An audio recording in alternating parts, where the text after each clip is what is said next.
छ्या यो मातामा पर सरेको हो के? हे भगवान, बर्बादै पारिने यो केटीले कहाँ पहिलोचोटि पर सर्दा पनि घाममा देखिन आएकी त जा भित्र गोठमा गएर बस। तेरो दाइ उठ्ने बेला भइसक्यो, अहिले देख्यो भने सत्यानाशै हुन्छ। दाइ आइसक्यो, छिटो यो उठ। हैन आमा, के भयो र? बिहान किन कुसुमलाई गाली गरिराख्या? त तेरो कोठामा गइहाल त, तँलाई देख्न हुन्न के? कस्ती केटी रहेछ यो, यसले त हाम्रो कुलान नै बिगार्ने भई। हैन, के भयो र? के गरेर यसले नहुने काम? यो तेरी बहिनी आज पहिलोचोटि पर सरेछि। पहिलोचोटि पर सर्दा पनि घाममा देखिन आए। तैँले यसलाई हेर्न हुन्न, यसले पनि तँलाई हेर्न हुन्न कि? पाप लाग्छ कि बाबु? जा त गइहाल त यहाँबाट। होइन आमा, के भने म त के नै भएछ भनेर डराएको। म त पर सर्दा पनि यस्तो पहाडै खस्ला जस्तो गरेर कराउनु पर्छ त? यो त छोरी मान्छे भएपछि एक न एक दिन हुने त हुन्। यो त हामीले विद्यालयमा पढेको कुरा हो नि। तै धेरै मलाई नसिका त, यो भान्सामा गरेर राख जा।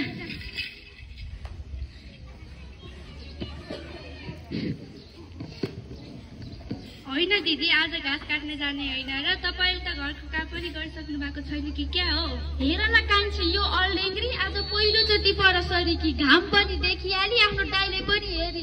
कतै भए नबरको पाप यही माथि टुप्रिने हो भन्ने पो डर लाग्छ त मलाई। छ्या, ए हो र कुसुम, के गरेको यस्तो तिमीले? जा छिटो लुका। फेरि देउका रिसायो भने त नछाउन बेर छैन। लौ न कान्छी, कहाँ लुकाउने होला? त्यही गोठको कोठामा लगे हुन्न र? हुन्छ दिदी, छिटो गर्नुहोस्। बरु पुरानो कम्बल र फाटेको लुगा पनि दिनुहोस्। यो कपडा लाउन नभन्नुहोस्। हुन्छ कान्छी, म त्यसै गर्छु। नाइ आमा, म त जाँदिनँ गोठको कोठामा। गइहाल भने कति ठुलो साह्रो पाएको थिएँ, म जाँदिनँ। त्यसो भनेर कहाँ हुन्छ? हामी 14-15 दिनसम्म लुक्थ्यौँ। आज भोलि त 7-9 दिन लुकी हुन्छ। तिमी पनि 7 दिनसम्म लुक के? अब तँ कोठामा बस्ने त तिमीले बानी पार।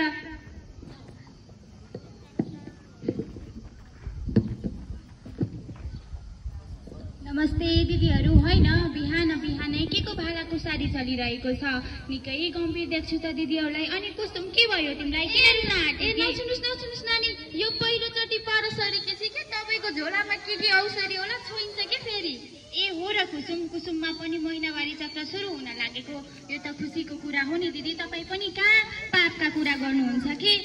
यो नानीले के भन्यो होला? पहिलोचोटि पर सर्दा नि कहाँ खुसीको कुरा हुनु? यसले घामलाई पनि हेरी, आफ्नो दाइलाई पनि हेरी। अब यसलाई त पाप लाग्छ, पाप। पहिलो कुरा त दिदी, पर सरेको भन्न छोडिदिनुहोस्, महिनावारी भएको भन्नुपर्छ। किशोरी अवस्थामा महिनावारी हुनु भनेको त उचाइ बढ्ने, कपाल बढ्ने, श्वास प्रश्वास क्रिया राम्रोसँग हुने हो के? यिनी सबै त प्राकृतिक कुरा हुन्। यो के खुसीको खबर होइन त तपाईँको छोरीको लागि? भन्नुहोस् त। खै के हो के? हाम्रो पारामा त गाई भैँसीको दुध पनि खान हुन्न भन्थे क्यारे? असल के हो यस्तो? होइन, यो दिदी पनि कस्ता कुरा गर्नुहुन्छ के? महिनावारी हुनु भनेको त प्राकृतिक कुरा हो नि दिदी। महिनावारी हुँदा त झन् आइरनयुक्त खानेकुराहरू, माछा मासु, अन्डा, दुध, दही जस्ता फलफुलहरू अनि टन्न मिलाएर खाने र खाना दिने पो गर्नुपर्छ। तपाईँले फेरि कस्ता कुरा गरेको के? पाप र धर्मका। आजकलका मान्छेले के कुरा जानेका हुन्छन्। यस्तै कुरा र धर्म भ्रष्ट होला भने चिन्ता पो लाग्न थाल्यो। होइन दिदी, कस्ता कुरा गर्नुहुन्छ के तपाईँले? हामी सबैले भोगेको कुरा हो। महिनावारी हुँदाखेरि कति शारीरिक पीडा हुन्छ, कति पेट दुख्छ भनेर, अनि अहिले आएर तपाईँले नै यस्ता कुरा गरेर नानीको मनोबल गिराइदिने कोसिस गर्नुभयो भने त तिनलाई मानसिक असरहरू पर्न सक्छ नि। मानसिक असर दीर्घकालीन रूपमा पर्यो भने त नानीको पढाइमा पनि बाधा पर्न सक्छ। तपाईँ आफै सोच्नुहोस् त। हामी अभिभावकहरूले आफ्नो बालबालिकाको स्वास्थ्यको पछि लाग्ने कि यो रूढिवादी परम्पराको पछि लाग्ने? खै के हो के? पाप धर्म सोच्ने कि आफ्नो छोरीको स्वास्थ्यको बारेमा? होइन, कस्ता कुरा गर्नुहुन्छ दिदी? महिनावारी भनेको त परम्परा प्राकृतिक कुरा हो नि दिदी। महिनावारी हुँदा त झन् राम्रोसँग खाना दिने, राम्रोसँग सुताउने, राम्रो बिस्तारा दिने पो गर्नुपर्छ। अनि महिनावारी हुँदाखेरि नानीको राम्रो भएको हो कि? नानी अझ बढेको हो कि दिदी? तपाईँले कस्तो नबुझेको र कुरा पनि? खै नानी, के हो के? महिनावारी हुँदाखेरि त झन् नानीलाई राम्रो बिस्तारामा सुताउने, राम्रो खानाहरू खाना दिने गर्नुपर्दछ। अनि महिनावारी हुँदाखेरि समय समयमा प्याड बदल्ने, यिनीहरूलाई राम्रोसँग साबुन पानीले धोएर घाममा सुकाउने पो गर्नुपर्छ। बुझ्यौ के नानी? हजुर म्याम।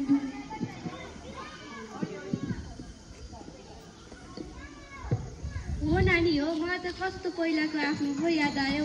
कति गाह्रो दुःख भएको थियो। अझ सुरुमा झन् समाजले अपराधीलाई जस्तो व्यवहार गर्दा डर र लाज पो लाग्थ्यो। त्यस्तो दुःख र डर त्यस्तो दुःख र पीडा हामीले आफ्नो छोरीलाई किन दिँदैन नि है? ओहो, नानीले त मलाई कति ठुलो पाप गर्नबाट बचाउनु भयो। मैले जुन कष्ट र अपमान सहे त्यो मेरो छोरीलाई कहाँ सहन दिन्छु र? बाबु, ए बाबु, होइन कहाँ गएछ यो फेरि? अहिले भर्खरसम्म त यही थियो, कहाँ गएछ? नानी तेरो दाइ कहाँ गयो?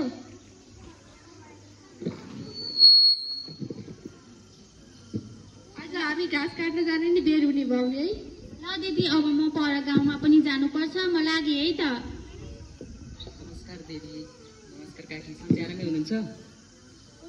सन्चै आरामै छु नि बाबु। अनि कहाँबाट आयो नि तिमी फेरि? म बहिनीको लागि पसलबाट प्याड किन्न गएको थिएँ। ए हो र, यो त राम्रो कुरा हो नि बाबु। आमा, म बहिनीको लागि यो प्याड किन्न गएको थिएँ। हाम्रो स्वास्थ्य पढाउने मिसले भन्नुभएको थियो कि महिनावारीको समयमा प्याडको प्रयोग गर्नुपर्छ अरे, नत्र सङ्क्रमण हुन्छ अरे। कुसुम, जाऊ कोठामा गएर सफा कपडा फेर अनि यो पनि लिएर जाऊ। अनि आमा, खाना आज म बनाउँछु, तपाईँ कोठको काम सबै सक्नु है? हुन्छ मेरो छोरा। अनि कुसुम, तिमीले सबै गिराकेर कुरा गरेको त हो नि? दाइ, सबै गिराकारे गरिसके, तपाईँले गर्नुभयो? मैले पनि हिँड्दै गरेको हो नि सबै। त्यसो भए तिमी कोठामा गएर एकछिन आराम गर, अनि सँगै विद्यालय जाउँला एकैछिनमा खाना खाएर। विद्यालयमा केही समस्या परे सर मिसलाई लाज नमानिकन भन्नुपर्छ दिदी। हो नि बाबु, कति असल बुद्धिमानी छोरा के दिदी हजुरको त। हजुरलाई धेरै धेरै धन्यवाद नानी। हामीहरूले जुन गलत काम गर्न गइरहेका थियौँ, हजुरले त्यो गलत काम हुनबाट जोगाउनु भयो। यसको लागि धन्यवाद गर्नु पर्दैन, यो त मेरो काम नै हो नि दिदी। हामीले त हाम्रो सोच र आफूलाई परिवर्तन गर्यौँ। अब राष्ट्रप्रतिको गलत धारणा र अन्धविश्वासलाई त्यागेर समाज, समुदाय र परिवारको सोचमा सकारात्मक परिवर्तन ल्याउने जिम्मा हामी हजुर र सबैको। त्यसैले सबै मिलेर एउटै नारा बनाऊ। हामी सबैको एउटै नारा, महिनावारी स्वच्छता, स्वास्थ्यको निर्माण र हामी सबैको सफलता। यस कार्यक्रमको लागि महिलालाई विनम्र आग्रह गर्दछौँ।